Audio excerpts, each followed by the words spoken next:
Hey friends, you're in for a treat today. Education advocate, speaker, author, and actress Sam Sorbo is back with us, coming up on Worldview Matters. Welcome to Worldview Matters, discussing controversial issues, discerning current events, defending biblical Christianity. No topic off limits. And now, here's your host, David Fiorazzo. Friends, thank you for watching and listening and sharing the podcast. God bless you. And let's bring in Sam Sorbo now. It's great to reconnect with you. Let's catch up, sister. How you doing? Really good. I just had an op-ed come out in the Washington Times, so I'm very happy about that. Talking about school choice this week in particular, because this is School Choice Week, which is such an interesting thing that they've managed to make a week out of sort of celebrating this very, very vague idea. Yeah. I mean, choice is good, but should the government fund choice? Then there are strings attached then, right? When the government is involved? Oh, I don't know. Let's look at history. No, so that's at the Washington Times, and that op-ed can be found there, guys, if you want to look that up. But I do want to point you to the website, sorbostudios.com, to catch up with what Sam and Kevin are up to, sorbostudios.com. And the book we're going to talk a little bit about today is over on Amazon, Parents' Guide to Homeschool, Making Education Easy and Fun. Sam, I just want to start off by saying what Tucker Carlson said about the book. In your heart, you probably suspect that homeschooling is better for your kids, but how do you do it? Sam Sorbo knows, and her family is a testament to the fact it works. Wow, Tucker Carlson, that's great. So the book came out at the end of last year. Tell us a little bit about, you've written so much on the topic. You're kind of passionate about education and homeschooling. So I remember the first time we talked, you shared the story about, I think you went to Duke and you were afraid to homeschool your kids. And so that's in a previous podcast. It's just I'll never forget that because it's astounding. But I think about a lot of parents, maybe who don't have the education that you had, and have concerns about homeschooling their kids. Can you speak to that first before we get rolling? Absolutely, because it is one of the biggest ones, is we feel so incapable, don't we? And the reason that we feel incapable is because we are products of the nation's schools.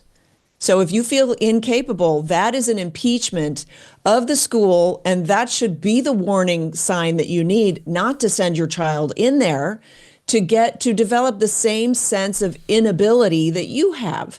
But then I can go to the statistics and I can say to you that home educated children score roughly 15 to 25% better on the standardized testing that the schools give. So this is the same tests.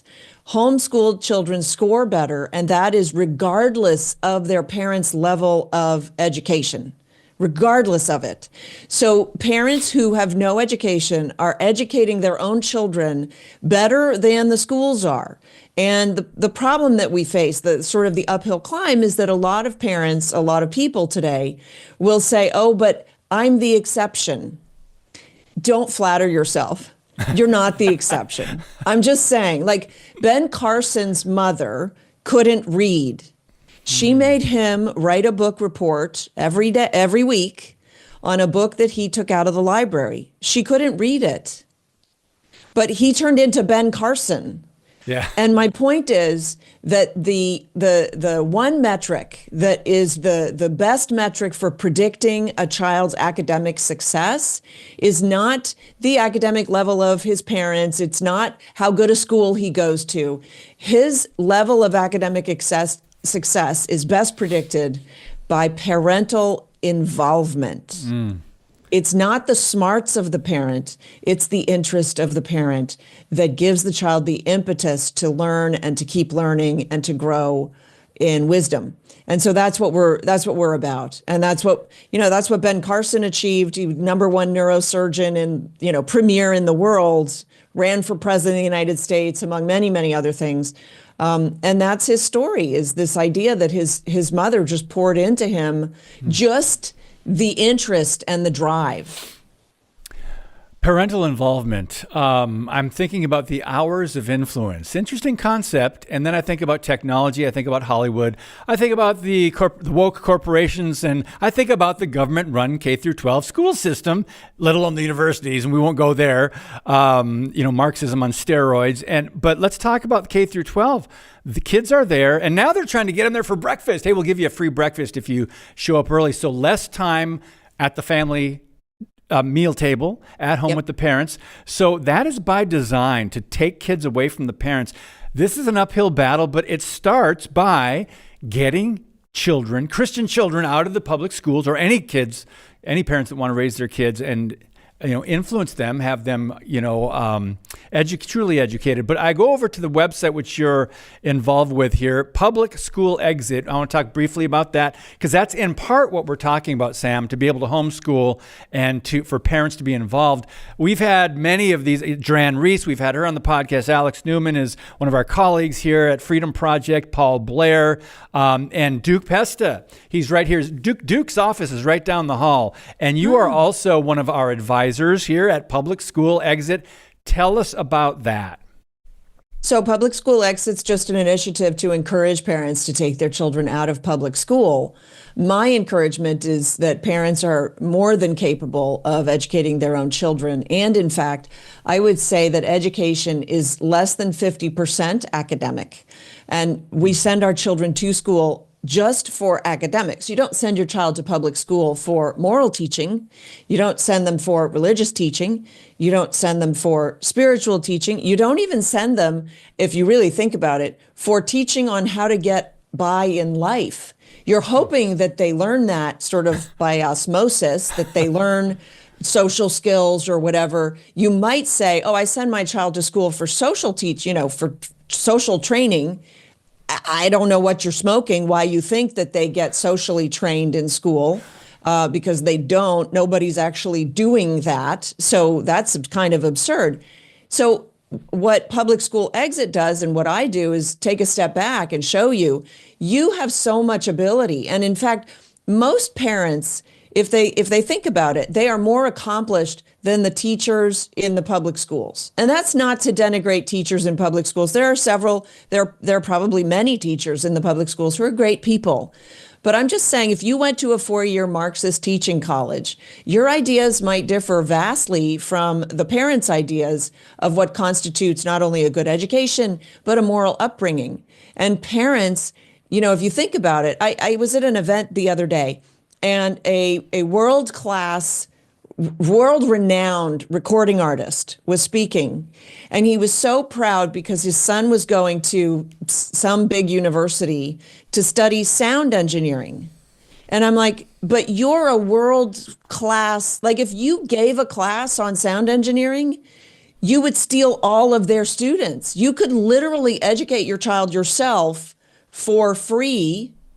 And actually it might even work for you. Like you could intern your child but no, he's going to college for what better than anybody at that school. My daughter said to me years ago, maybe I'll go to college and study business. And I said, that's a great idea. Just understand that the professors likely will never have run a business themselves. Exactly. And she's like, they can do that? So they've run education off the rails, and we're left picking up the pieces. And we have a culture that has been absolutely decimated. The family has been destroyed by and large. This is why I believe this is why there's so much divorce, is parents don't come together to raise the kids. They go in separate directions to try to raise the kids. One of them's driving the kid here, the other one's driving the kid there. The one spends the time at the basketball game, the other one goes to ballet or whatever. But not only that, the kids never spend time with the parents. And so we are a largely unparented society. And so this is where I just have to plug my book. This is where my book comes in. So the reason I wrote this was to empower parents. This is the curricula you need for your homeschooling. People go, but that's not for my kids. No, you need to learn this, and then you'll be fully prepared to home educate your children. The curricula for children, my gosh, there's so much of it now. You could literally spit at the internet and come up with 5 different curricula. But what's important is that you start to understand, what do we mean by education? Where do I want my child to be 10 years or 15 years from now? What is my ultimate goal for the education of my child?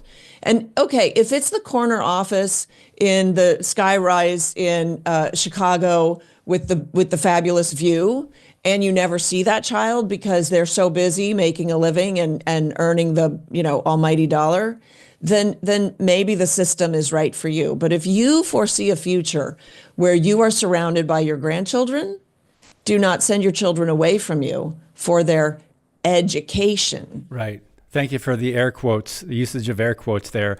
How do you respond, Sam, to someone who might say, well, even a Christian or not, saying, well, my tax dollars are going to the school system, so I'm already paying for it. And so I'm going to keep my kids there because I'm paying for it. I mean, I'm thinking that's an awful justification to because of what they're actually learning and how they're being molded. The last time I took my car to the garage, I paid him in advance, but he didn't fix the problem, so I'm taking it back because I've already paid for him to fix the problem. And he still hasn't fixed it. And for some reason, it's actually worse now. Like, great analogy. Do you hear yourself? I mean, this is the problem. Okay. There's a bigger problem that's hard to talk about. And that is that our level of education is so low already for us. And I graduated, decades ago, right? We are not a discerning population. We are not a God-fearing population. There are a lot of Christians out there who send their children to public school. That's not in the Bible. That's actually anti-biblical.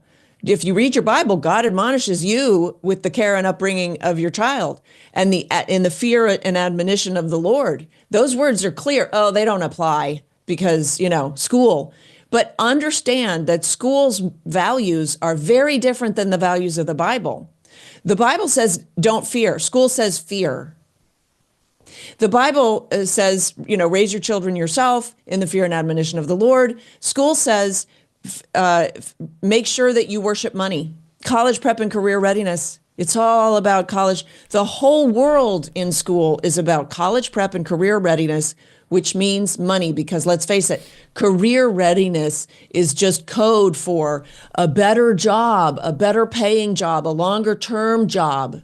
That's all it is. It is, it's probably the greatest piece of propaganda, at least before COVID, that we'd ever seen. There's so much that I want to talk to you about. But you mentioned money, and we know what the Bible says about the love of money. Money in itself isn't evil, but in the government-run school system where our tax dollars are going to fund this indoctrination, and it's all left, it's ABC, anything but Christ and the biblical worldview. But they do teach religion, by the way, just not Christianity. Yes. The answer is always, we need more money. The teachers' unions, they need more money. If they only had more money, the test scores wouldn't keep dropping, and we wouldn't be like 26th in the world when we used to be in the top 5. Yeah, I mean, we're so low in the world. I think it's 27th in math and 23rd in reading, something like that. And we spend more per child than almost every other nation. I think the one exception is Switzerland spends a little bit more than we do. But we are not getting the job done. But look what's happening in our schools. We're trading restrooms. We are hiding gender transforming students from their parents. Yep. I mean, the schools have really, laid down the gauntlet against parents now, and it's a travesty that more parents aren't speaking up. That more parents aren't saying, "Wait a minute." But what happened was, for decades and through all of our schooling, we were convinced you can have a child and have everything else that you want. You can't. You must sacrifice for the child. You must. You are called to, because the sacrifice then gets recompensed on the back end. And so we think of sacrifice. This is another lie. And by the way, these are all the lies in my book. So I go through all the lies that the schools teach us. Teaching is hard. Learning is hard. Learning is not hard. Like, full stop. Learning is fun. Kids love to learn. That's why at 2, they're already asking all these questions because they love to learn. Then they get to school and the school says, no, no, no, you're not allowed to learn that. You have to learn this. And they're like, oof, well, that doesn't sound interesting. And the die is cast. So, we have to take a step back and reevaluate our priorities. And you're right. The schools have set themselves diametrically opposed to the teaching in the Bible because for them, money is the highest good. And that's why we see the degradation of our culture. I believe more than anything is people justify doing bad things because of money. And they're more easily, they justify it more easily now because even though morally it's compromising, not according to the moral system in the schools. It's a very dangerous thing. Yep. Yep. Friends, we got to take a brief pause with Sam Sorbo. When we come back, we're going to talk about school choice. We're going to talk about a few of President Trump's executive orders, and you can find more at samsorbo.com. She's on Twitter, X, Instagram, Rumble, Facebook, and samsorbo.locals.com. More on Worldview Matters in just a minute. Today's show is brought to you by Harbinger's Daily, world news biblically understood. Stay informed at harbingersdaily.com.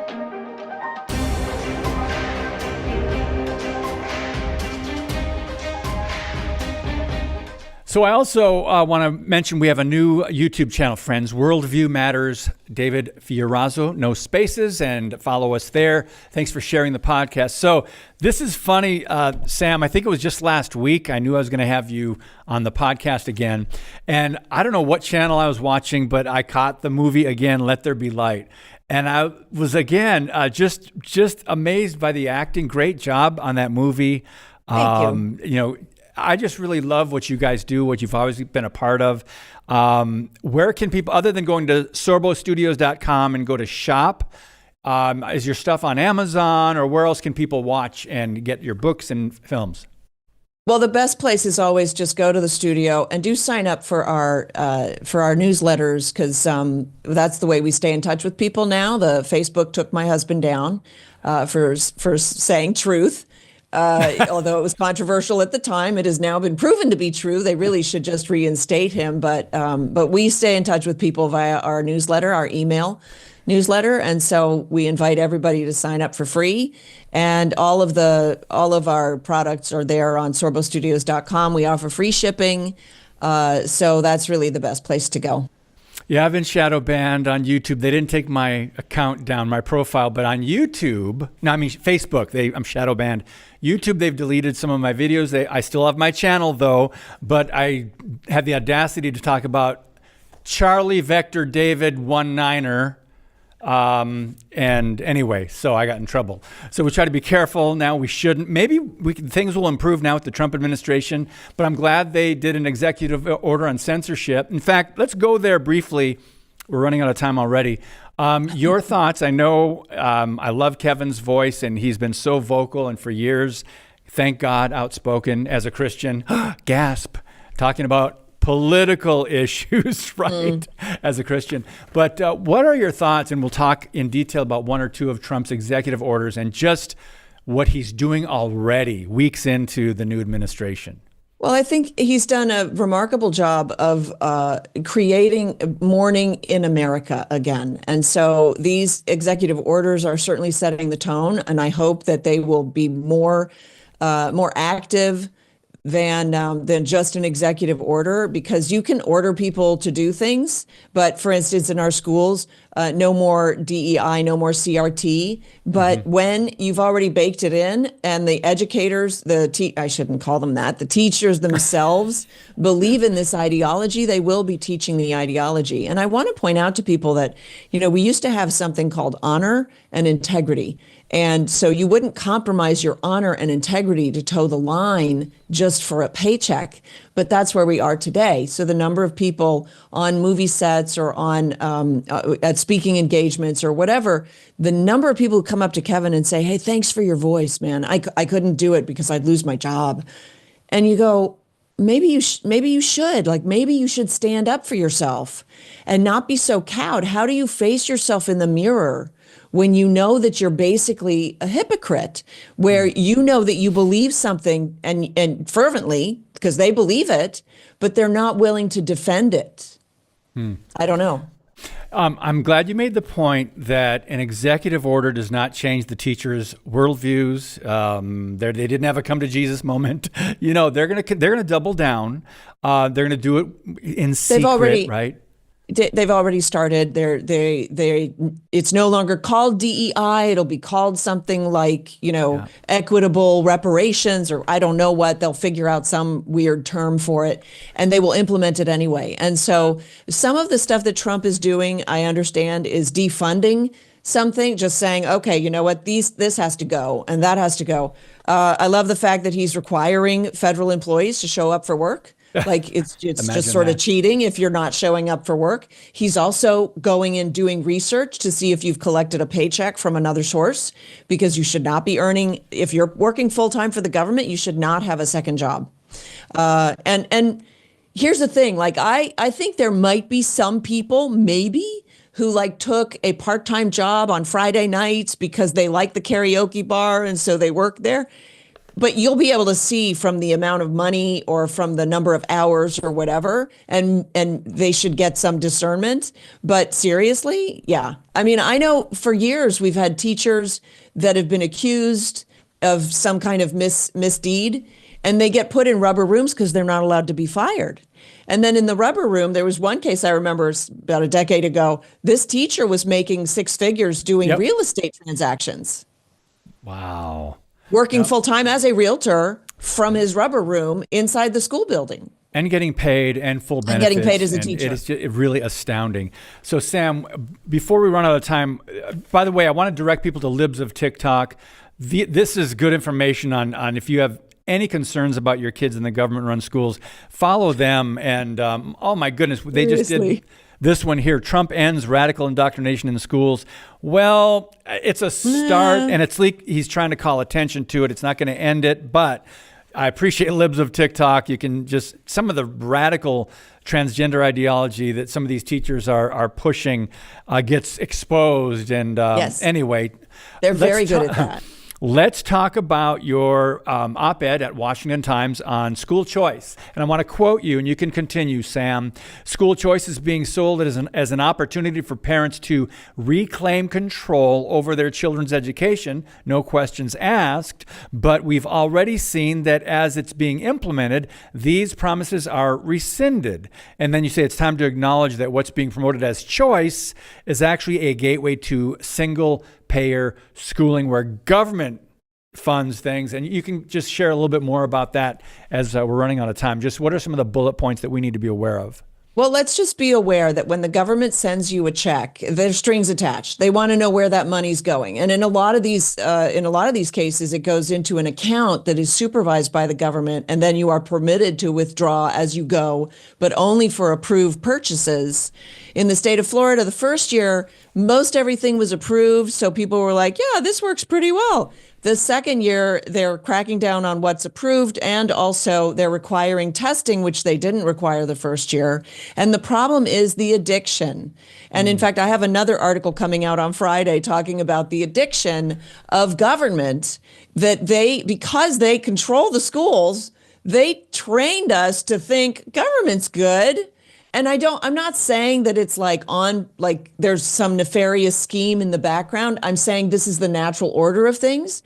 But the moment the government starts to fund it, first of all, prices will skyrocket, which means the dollars are then inflated, which means you're not actually getting the money that you think you're getting because everything's going to cost you more.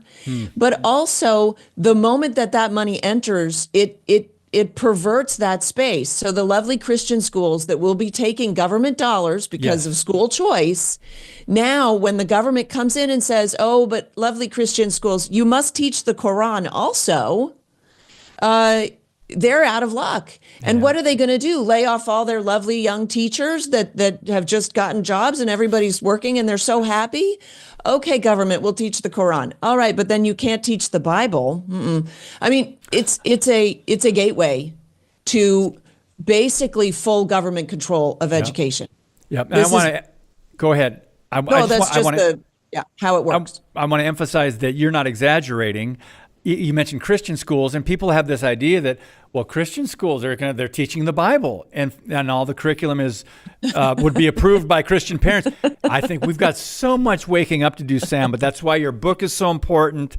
Jeff, bring up the book cover one more time so people can get a good look at that. Parents' And Guide let me just say, to Homeschool. Yep, go ahead. Education should be about family. It should be, you will form the best relationships with the best people you will know if you help them become themselves through educating them yourself. This is what I discovered, and I'm so thrilled that I did, and that's what I want to share with parents. Do it for yourself, do it for your children, and understand that you are more than capable.